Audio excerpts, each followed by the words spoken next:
Not enough gain, not enough gain. How are you guys doing? I'm just doing a little bit of practice. I was working on doing second intervals.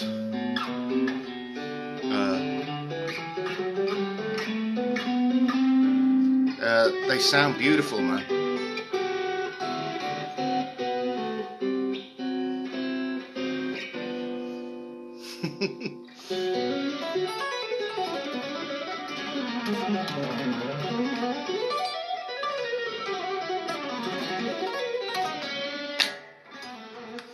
I'm going on low gain at the moment, so... How's the Charvel? Yeah, they're great. I'm just spending a little bit of time with them because I needed just like a few weeks, because generally this is what I usually do. I don't know if I've explained this before, but what I usually do with guitars are just, rather than immediately sing their praises, I need to sit down and figure out whether they work for me, So that's kind of what I've been doing, and very impressed so far.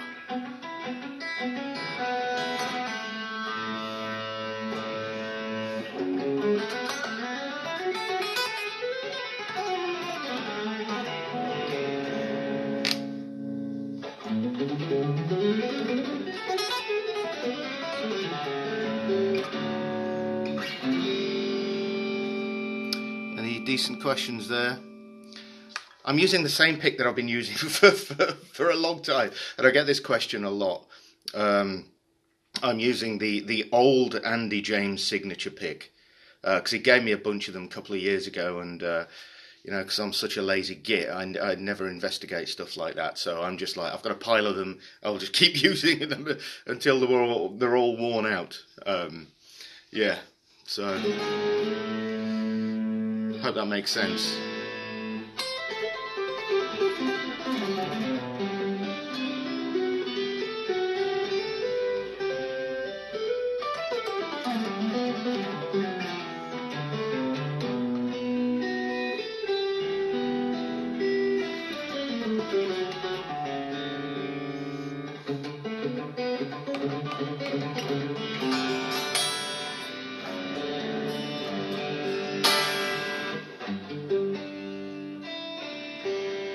Been hitting these strings quite hard.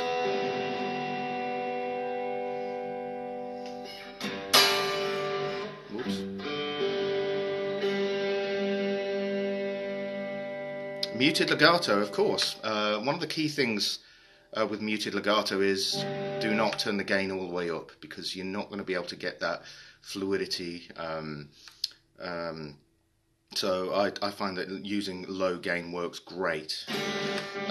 But this is something that you actually have to judge for yourself.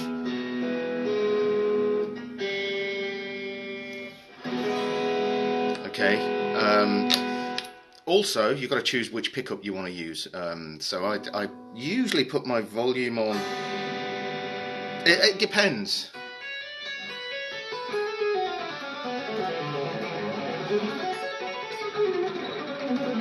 That's probably a little bit too much.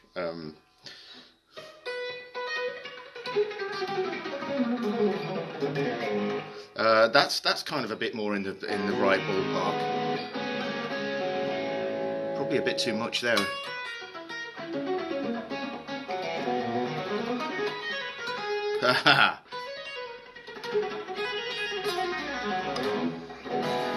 I'm actually playing it a little bit less than I usually play it.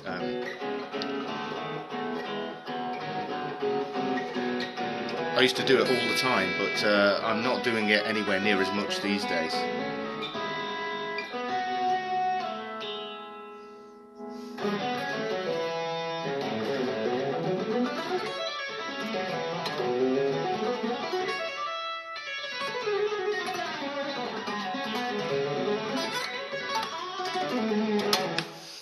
Could I play Inside Out? Well, happy birthday to you. But dude, I can't remember it. I haven't played it for years and years. So, it would be probably, a terrible car crash if I try and play it. Because, these things you do have to practice. And it's just one of those things. You do have to, work on these things. And I can't remember it. I hope that made sense with the muted legato thing. I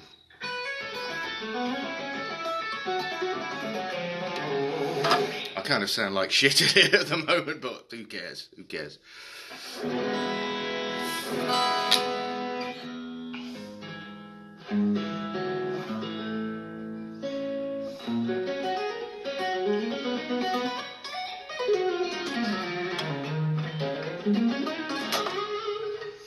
So, I'm going off the edge of the string.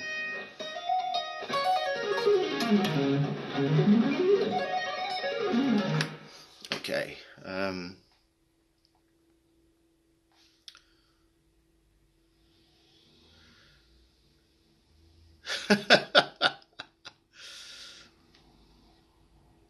Some funny stuff there. Why would you pit anybody against each other?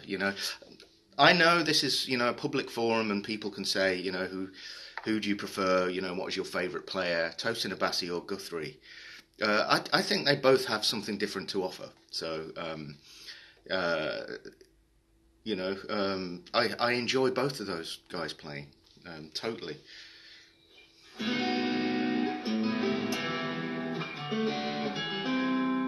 Shit. It has been a while. You're absolutely right.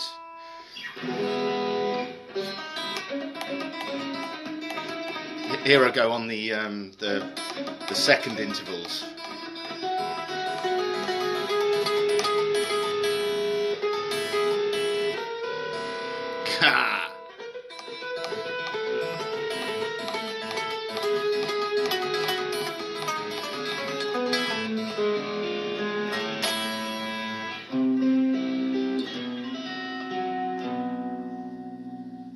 Hi, greetings to everybody from India, Colorado. Thanks for checking in. Feel free to ask me any questions. It's cool, man, and I'll see if I can answer them.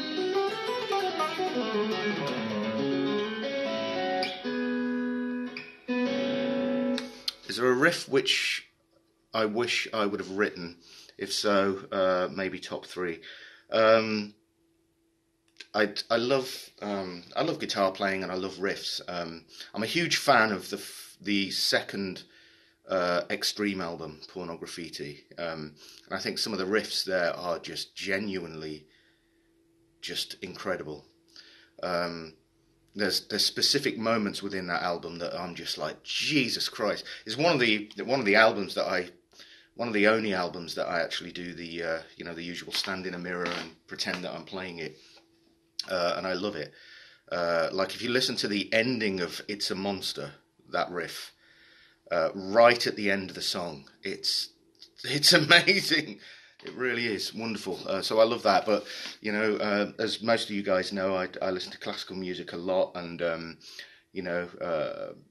there's a few things that have really affected me in terms of, I would love to be able to write like that. And, the majority of stuff I listen to by J.S. Bach is amazing. But there's one piece that really has, it really got me, as in sort of the Kinks, which is by Pergolesi. It's the opening movement of his Stabat Mater. and it's phenomenal. Anyway, I won't talk too much about that because I'm sure there are other questions that people want to ask. So I hope that answers your question.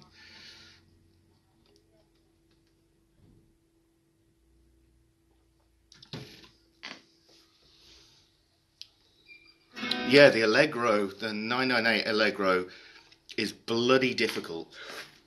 One of the most difficult pieces of Bach I'm talking about that I've ever tried to learn. And I got some great advice from my old teacher. He said, you need to work on that Allegro way before you start working on the prelude and the fugue, in fact, because you never, you're going to nail the other pieces before you actually, nail the Allegro. So you've got to start on the Allegro and work on that a hell of a lot because it's bloody difficult. And he was right. He was right.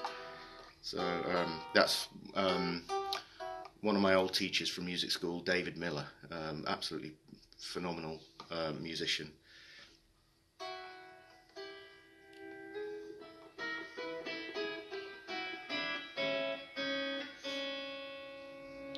Let's see if I can see any more questions. I'm probably missing them because I'm not going back on them.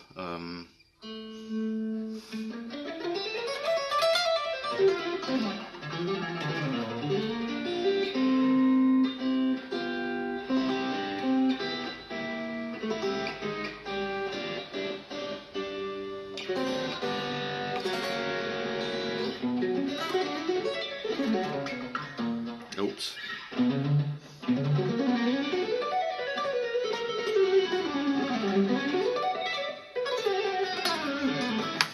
Favourite Barrios piece? There's a number of them because he's so musical. The majority of pieces that I generally love, but it's usually pieces that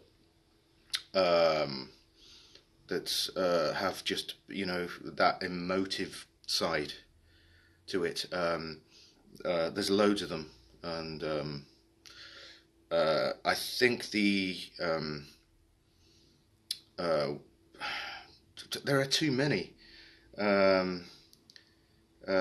Sueno en la Floresta is a wonderful piece of music, and it's mind-boggling every time to realise that he created that. It's amazing. Choro de Saudade as well, I absolutely love. That's one of my favourites. It's just full of pathos, totally.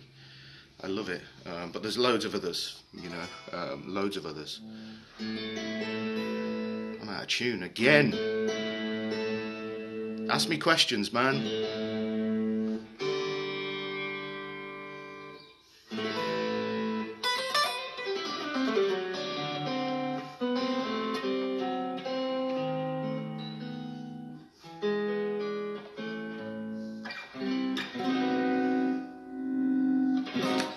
Great question. I'm glad you asked this. What do you think about the new Big Wreck album? Mate, blew my mind. Absolutely blew my mind. And, I listened to Locomotive, and not just that track, but I listened to so many. I listened to that album so many times, and I love it. I can't get enough of it. So it's incredible. Yeah. And I think it's one of the best rock albums ever. I think it's just brilliant.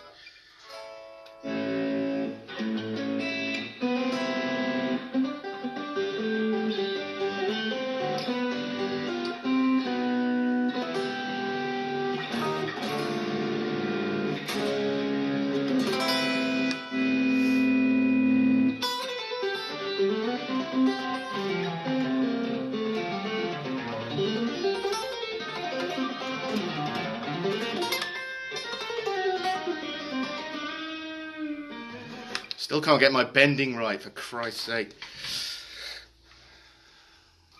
I hope I'm coming through loud and clear here. Can you hear the guitar all right?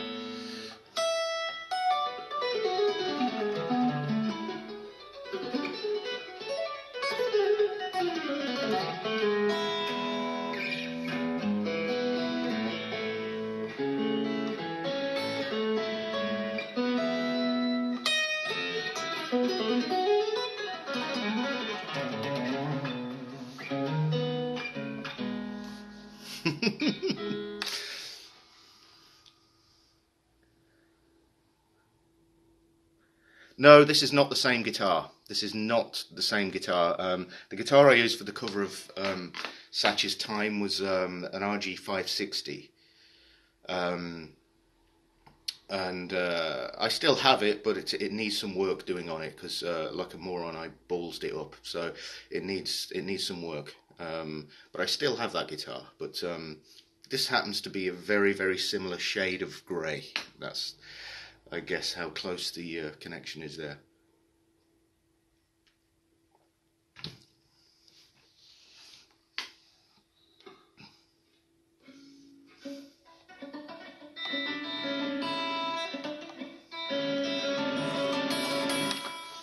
What should be our approach to apply different voicings of the same chord? Well, I can't tell you exactly what to do. I think the best thing to do is investigate the sounds of different things. I think it's really important to understand, the way the guitar is, that we have the same note in lots of different positions here. So it's really, really important to, and this is what I do. I go through just, take one pedal note above and then take a line that moves.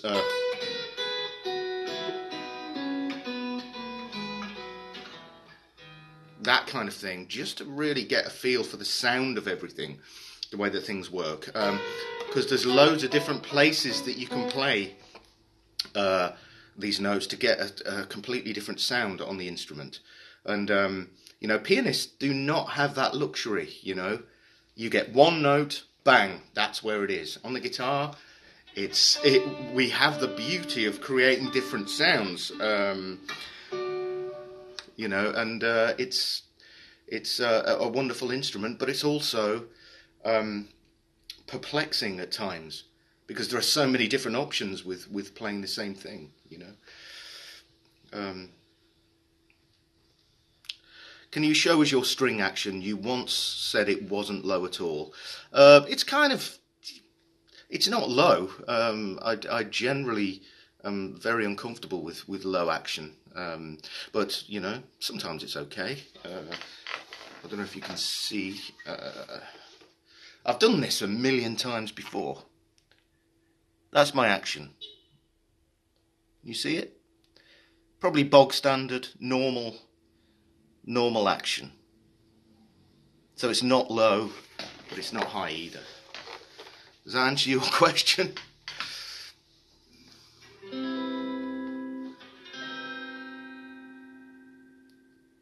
That's a really good question from Enlo Marco. When you're improvising, as I just did, the movement of chords is great. Are you thinking as you're playing, or are your hands, ears guiding the harmony? I know this is going to be just like not give you a definitive answer, but it's both. Generally, I do allow my fingers to move, but I still am thinking of harmony, of how the voices lead from one chord to the next. Sometimes it works, sometimes, it really flows, other times not. And this is, just the nature of improvising, is that you can't be perfect all the time, and you won't be shit all the time, conversely, you won't be shit all the time. You'll hit on something that is worthwhile. What I like to do is, I'll take, just to give you little bit of a tip here. Yeah, medium action is about right. And this is quite a common thing to do for guitar players, is if you keep the upper note the same, and then move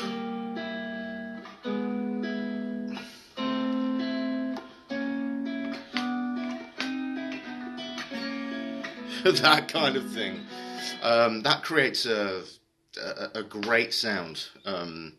So what I'll do is just keep the upper note the same. Where was I? And I'll take, for instance, this is an example, I'll take two notes on the lower strings, but keep the upper note the same, move those two notes down,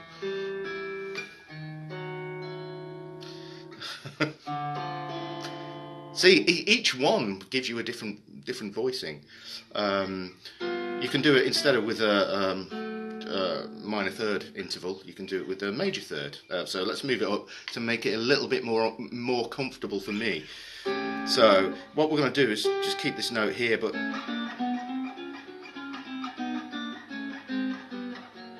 just move that around.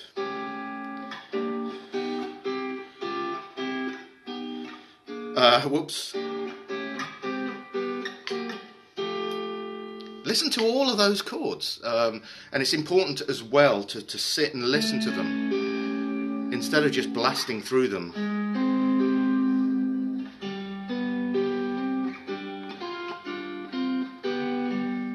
But I do that all the time.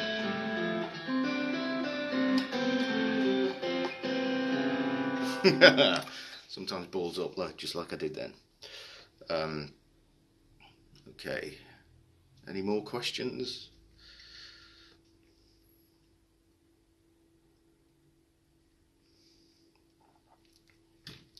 Well, that's a great question.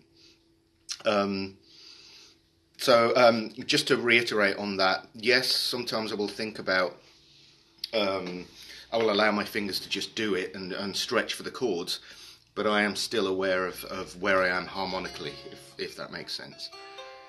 Or I try and allow myself to, try and make myself aware of it. No, I don't know him.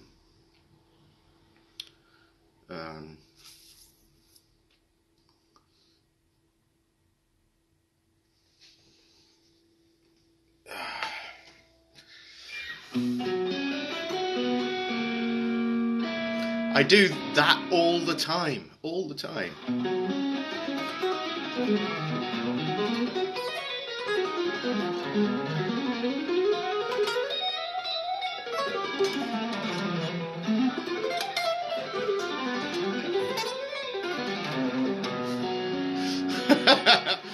I'm not sure where I'm going with that, but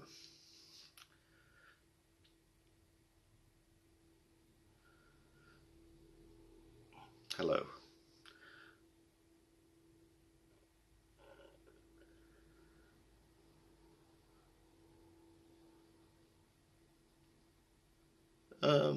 How important is the silence in between intervals? Yeah, of course, silence is important. It can really help shape whatever it is that you're doing musically. So silence is just as important.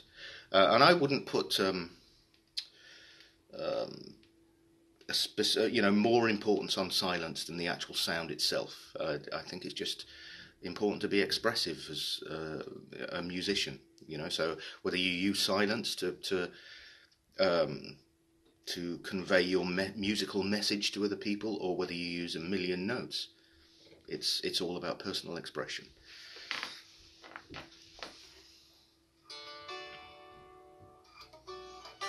That's a good question. How many hours a day do I spend listening to music? Well, hours and hours. Way too much. Sometimes I should give my ears a break, because they're probably just like, dude, seriously, take your headphones off and just chill out for a bit. But I'm so obsessed with music. I listen to music all the time, and lots of different styles of music. So, but I think it's important to give yourself a break from it, because it can, your ears get tired. After a while, if I've been listening to, especially with headphones on, I do get a ringing sensation in my ears that lasts for a while, and I don't think it's healthy to put your ears through that kind of, that kind of workout all the time. So you've got to give yourself a break, because ears are important. Don't lose that.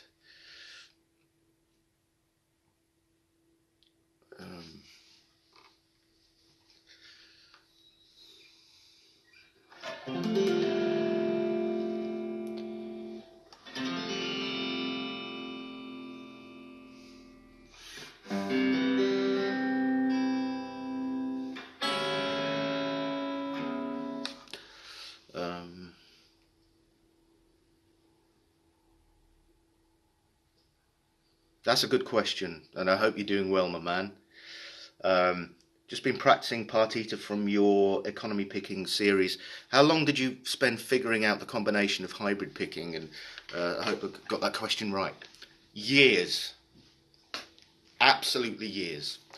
I started doing it in the when did I start on that? It must have been around about the early 2000s, so 2001, maybe 2002, something around those lines. So I was doing it for ages, and I naturally, because I played the piece before classical style, but I started to incorporate the hybrid picking, especially with all the open strings and everything, and I started working on that in probably about, I would say, 2002, because I distinctly remember going to a friend's place in London who's also a musician, and sat down and played it, and we ended up jamming into the night, which was great.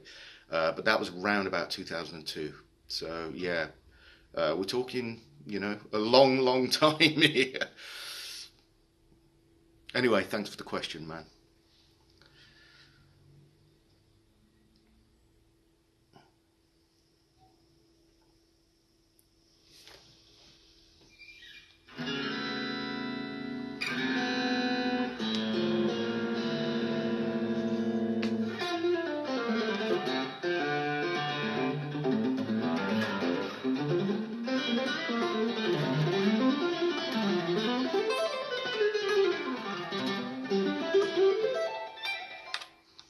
Turn the gain up. Okay. Ben Scott, hope you're doing well, mate. Okay, ask more questions. I'll be on for a little bit longer.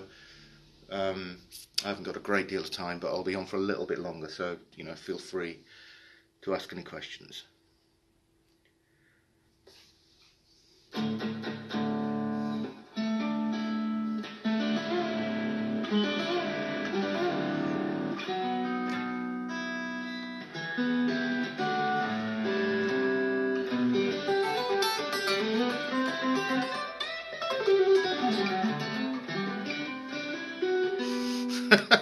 Keep doing the same bloody shit over and over.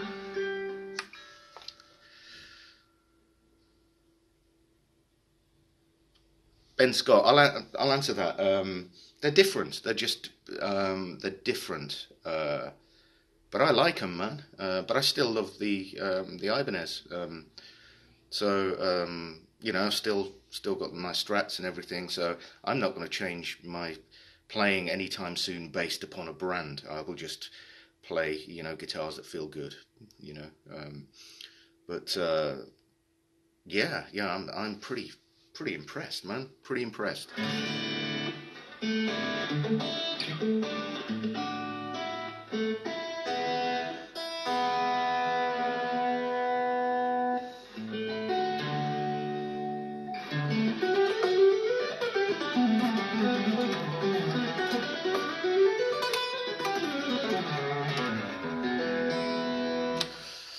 Okay, I guess I should leave you guys to it. Um, Good, I'm glad, man. I'm glad. And glad you enjoyed the arrangement, man. It was it took me a long time to figure out the picking, how to pick in that way. And it just, I'm glad I was able to write it down and share it with people so it helps them to, discover a bit more about technique and stuff. So, yeah. Um, okay. I guess I should leave you to it. All right, guys. Thank you for checking in, and I will catch up with you real soon. Take it easy.